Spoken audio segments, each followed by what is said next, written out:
सावधान रहो और उस कहाने वाले से मुंह ना फेरो, क्योंकि वे लोग जब पृथ्वी पर के चेतावनी देने वाले से मुंह मोड़कर ना बच सके, तो हम स्वर्ग पर से चेतावनी से मुंह मोड़कर क्यों कर बच सकेंगे। उस समय तो उसके शब्द ने पृथ्वी को हिला दिया। अब बताओ भला, क्या शब्द भी पृथ्वी को हिला देवे? क्या पृथ्वी खिलौना है कि हिला देवे? अगर मान भी लिया जाए कि उसने पृथ्वी को शब्द से हिला दिया, तो क्या पृथ्वी फटी नहीं? जीव की हानि नहीं? वाह! इसीलिए मैं कहता हूं कि ये बाइबल ईश्वर कृत नहीं है और न ही विद्वान कृत है। ये किसी जंगली मानव की सोच है। बोलने मात्र से पृथ्वी को हिलाना,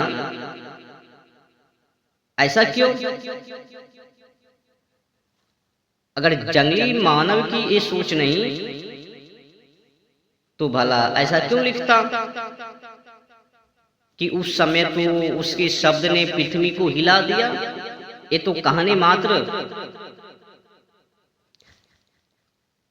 अंधविश्वासी मात्र है। कोई भी बड़े विद्वान इस तरह की बातों को सच्ची ना मानवे, इनकार कर देवे, नकार देवे। पृथ्वी को हिलाना क्या खिलौना है मिट्टी का? क्या हिला देवे, तोड़ देवे, फोड़ देवे? मतलब कुछ भी, ना आगे ना पीछे, ना बाएं ना दाएं, ना सोच बे। देखो भाई, पृथ्वी को हिलाना आसान नहीं है। इसीलिए ये वाणी, ये शब्द मिथ्या हैं, गलत साबित है। पर अब उसने यह प्रतिज्ञा की है कि एक बार फिर मैं केवल पृथ्वी को नहीं वरन आकाश को भी हिला दूंगा। अब बताओ, क्या ये जंगली मानव की सोच नहीं तो क्या ये ईश्वर कृत, विद्वान कृत है वाणी? इस तरह की लिखावट, अगर ये जंगली मानव की सोच नहीं तो और किनकी है?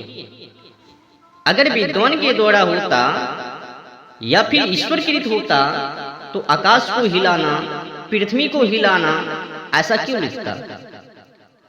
इसीलिए ये साबित है कि ये बाइबल ईश्वरकृत, बड़े विद्वान कृत नहीं है।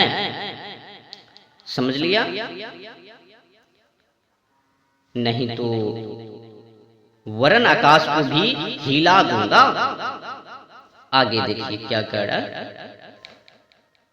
और यह वाक्य एक बार फिर इस बात को प्रकट करता है कि जो हिलाई जाती है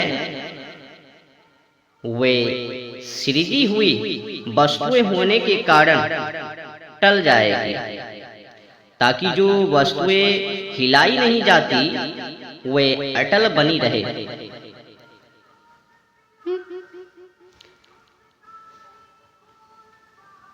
किनको हिलाना, किनको नहीं हिलाना?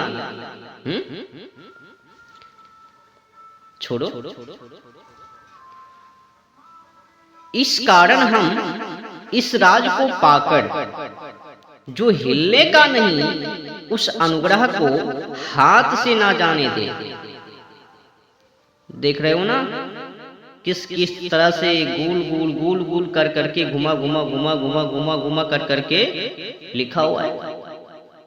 कभी भरमी, कभी भरमी से बाहर, मतलब सत और असत दोनों ढुकेड़ा।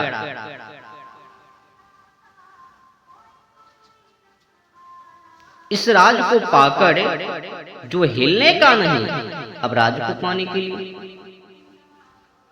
फिर हिलने का नहीं, उस अनुग्रह को हाथ से ना जाने दे।